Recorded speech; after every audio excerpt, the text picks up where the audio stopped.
So welcome back to Chop's Garage, and it's in.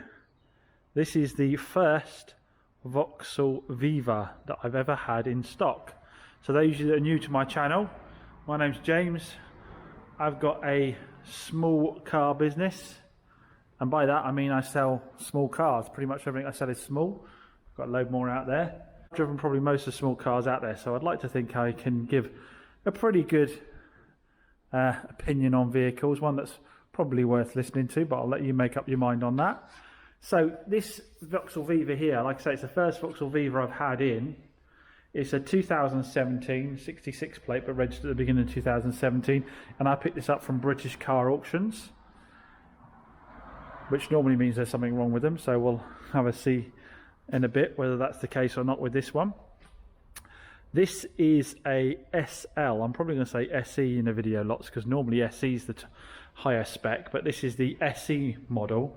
They all have the same 1 litre Ecotec engine in them, so there's no variation on the engine, there's just variation on the spec. Now I think you can get an SE, if I'm correct, without air conditioning, very base model, which I wouldn't particularly recommend. Then you can get the SE Aircon, which is the base model with the air conditioning, and you can get the SL, which is this one. And the SL is the top of the range. I think there's only a couple of things you can spec. You can spec an SL Eco model, I think. I forget the exact name of it, which has different tyres on, low rolling resistance tyres and so forth to increase the economy. But I think the SL is the top spec, and on that you get the alloy wheels like we've got here. You got the lower fog lights. You've got colour-coded wing mirrors, door handles, and we'll cover the spec when we go inside. So first things first, I'd say it's about the same size as a later Hyundai i10. It's a decent size. It's not too small. Probably a little bit bigger than the 3-door 108 I've got over there, and only a little bit smaller than the Nissan Note, I'd say. So this one, I say 2017, how's it fared over its first few years? Well, I've got a little scratch there on the bonnet. Down the side of the car, seems pretty good, whoever had it. Cared enough to put the door protectors on it, which I'll have to take off because they look a bit ugly. Got a bit of a scrape on the rear bumper, we knew that when we bought the vehicle. That'll be a relatively easy repair. Obviously they're reversed into something, the crash bar behind to push the plastic out a bit, so that's easy fix. There's not a lot of these cars about, so finding a bumper the same colour probably wouldn't be easy. So going to the interior, sorry, we didn't look down this side, did we? Again, it's straight down this side. Alloy wheels are all in good condition. They haven't been too bad. This one's got some slight curbing actually to lie on the edge there, but nothing too crazy. This alloy's unmarked, so it's only the one that goes up against the curb that's been marked. So hopping inside the car. Now as a SL, we've got the vinyl finish to the seats rather than fabric, which is quite nice. That's front and rear. The seating position I've got it in the moment, for me, I'm 6'2", by the way, so it's probably a bit further back than a lot of people would have. But yeah, it's got the vinyl finish with a bit of fabric in the centre. So inside we've got electric front windows, electric mirrors. We've got a city button there which doubles up the power steering. I think they nicked that from Fiat, didn't they? Fiat used to call that city, where it doubles up on the electronic power steering to make parking easier. This one's done 30,000 miles, 30,858. It gives you an oil reading on there to tell you your percentage of your oil. Starts at 100 and goes down to 0, so this one's due an oil change. It's at 14%, or just coming up due an oil change. I think the intervals are 12 months, 12,000 miles on these. We'll go through the engine in a bit, but it's chain driven, so you don't need to worry about cam belts on it. So on the one I've got here, we've got cruise control, and we've got Bluetooth, air conditioning. We have the media will allow you to play your music through the sound system via Bluetooth, I believe, in this model. So nicely specced out on that front. So if we put the seat in a more normal position for someone who isn't my size. Legroom doesn't look too bad in the back if I hop in.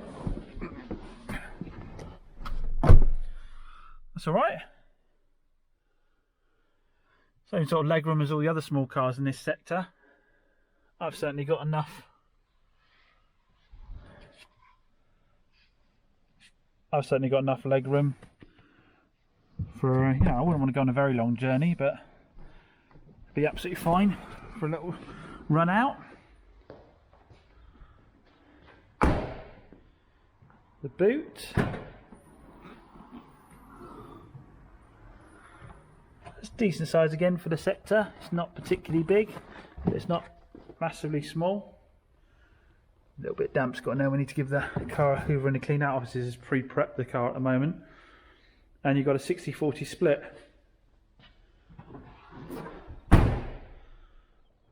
So, overall, it's quite a nice looking little car.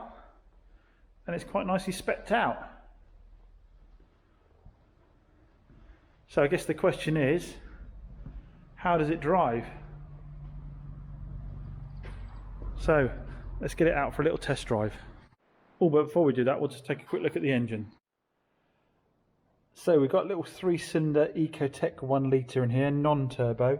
I know they're turboed in lots of other models. 74 brake horsepower, I think these are, something around 70 brake horsepower. Compact little unit, tiny little gearbox down there. There's no leaks at all from the engine, but I wouldn't expect that at 30,000 miles. Nice pink coolant at the right level. Chain driven, so there's no cam belt to worry about on it, as I think I said earlier, which is means low cost of servicing, just oil and filter changes.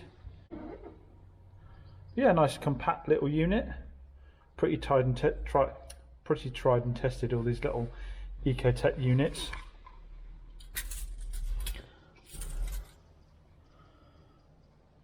Oil's at the right level, nice and clean.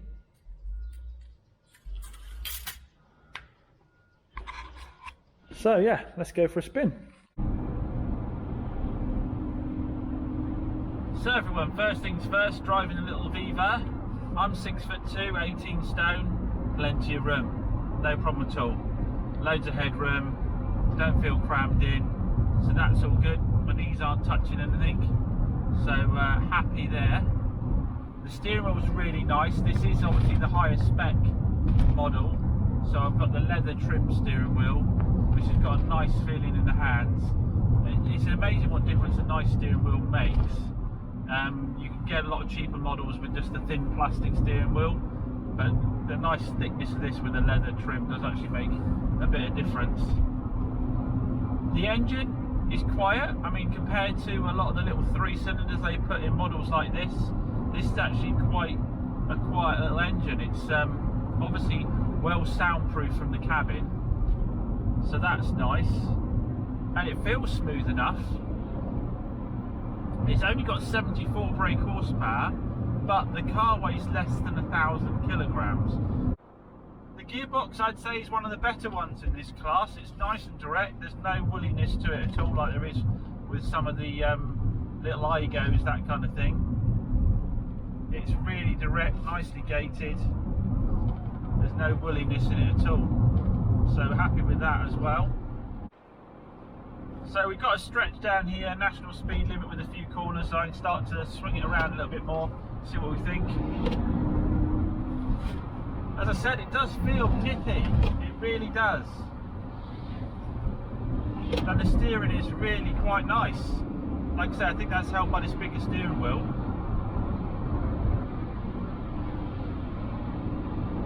I'd say there's slightly more body roll than there is in, say, a VW Up, but I actually prefer the engine in this to a VW Up. We have the opportunity here to push it through a few corners and see what we think of the handling. This is a test that's probably not relevant to a lot of you, but those who like to have a little bit of fun on the way to work, this might help.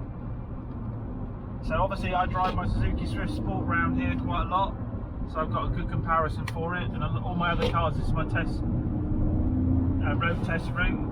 And I have to say, through those there, it was really composed. There wasn't major body roll. It turned in where I wanted it to turn in, held the line nicely, and gripped nicely. Now obviously I've got the slightly lower profile tyres on this with the alloys, which may well help. But it certainly didn't feel massively understeery or anything of the sort. Unfortunately with this car in front, we're not going to get a chance to do much more of that now. It's not probably a type of car I'd look to do any overtaking manoeuvres on a back road on. Now for your money, I think you'll probably be getting an older VW up than this, with probably less spec than this as well. There you go, I've not seen a Vauxhall Viva again. There's one coming the other side of the road. Yeah, for your money, you're not going to be getting the same sort of spec on a VW up, and I have to say, it drives as good as a VW up. In fact, I think I probably like this combination a little bit more. Hyundai i10's a big favourite of mine, but I don't really see any reason that I would choose a Hyundai i10 over this at the moment, to be honest. I'd go along and give one of these a go, because I think you're probably going to be buying a lower mileage, higher spec car for your money. So as always guys, thanks for watching the video. I hope that was helpful to some of you. A little bit different from normal content and more of a review of a car. In terms of you know, what we normally do with these vehicles, this one looks like all it really needs is the rear bumper repair. I need to check out the service intervals on it. And then it should be ready to retail, because other than that, it's immaculate inside, drives fantastic. So yeah, just a few bits and bobs to get it ready for retail. Like I said, the retail price for it is $7,295, but in reality I think we probably want to dip it below the $7,000 and do it for sort of $6,995, just to attract a little bit more attention, but then just be firm on the price. But yeah, as always, thanks for watching guys, see you again soon.